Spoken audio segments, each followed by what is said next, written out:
കണ്ണൂരിൽ കല്ലുമ്മക്കായ കൃഷിയിൽ വിജയം കൊയ്ത് വനിതാ കൂട്ടായ്മ. പ്രതിസന്ധികളെ അതിജീവിച്ച് നടത്തിയ കൃഷിയുടെ വിളവെടുപ്പും പൂർത്തിയായി.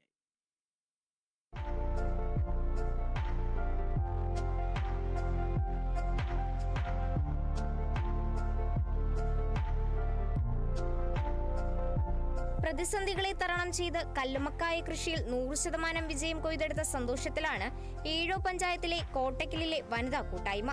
കാലാവസ്ഥാ വ്യതിയാനവും പുഴയിൽ ചെളി നിറഞ്ഞതുമെല്ലാം കല്ലുമ്മക്കായ കൃഷിക്ക് ഏറെ വെല്ലുവിളികൾ സൃഷ്ടിച്ചെങ്കിലും കൃഷിയിൽ നിന്ന് പിന്മാറാൻ ഈ വനിതാ കൂട്ടായ്മ തയ്യാറാകാത്തത് തന്നെയാണ് ഈ വിജയത്തിന് പിന്നിലെ രഹസ്യം. കോഴിക്കോടുന്ന് മലപ്പുറത്തുനിന്ന് പിന്നെ ഇങ്ങ് കാസർഗോഡ് നിന്നല്ല വിത്ത് കൊണ്ട് തരുന്നു. അത് കൊണ്ടുവന്ന് നമ്മളിവിടെ വന്ന് കമ്പ വാങ്ങി കോട്ടൺ തുണി വാങ്ങി. കോട്ടൺ തുണിക്ക് ഒരു 100 മീറ്റർ കോട്ടൺ തുണിക്ക് 140 റുപ്യാണ് അവര് പണിക്കുന്നത്. അതുപോലെ കമ്പക്ക് ഒരു മീറ്ററിന് 8 റുപ്യ.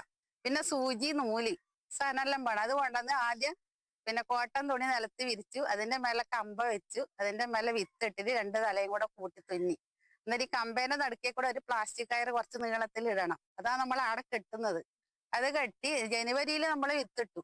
ജനുവരിയിൽ വിത്തിട്ടിട്ട് 4 മാസം ആകുമ്പോൾ നമ്മൾ വിളവെടുത്തു. ഇനി ജൂണിലൊന്നും നിൽക്കാൻ പറ്റില്ല. മെയ് ലാസ്റ്റ് നമ്മളേക്ക് എടുത്തിട്ടില്ലെങ്കിൽ വിഷമം. 2 മഴ കൂട്ടി പെയ്താൽ പിന്നെ അത് ചത്തുപോകും. നല്ല വെള്ളടിയിൽ വന്നാല് പായ വളക്കും. അതുകൊണ്ട് മെയ് ലാസ്റ്റ് ആവാൻ നിൽക്കല്ല, അതിനടക്കന്നെ നമ്മളെടുത്ത് തീർക്കുന്നു.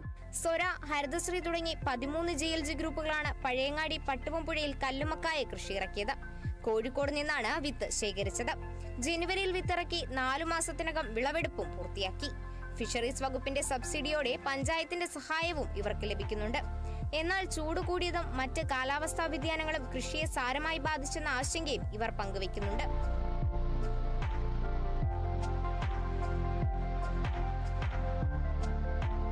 വിളവെടുത്ത കല്ലുമ്മക്കായ മിതമായ നിരക്കിലാണ് സംഘം വിൽപ്പനയ്ക്ക് എത്തിക്കുന്നത്. അതിനാൽ തന്നെ ആവശ്യക്കാരും ഏറെയാണ്.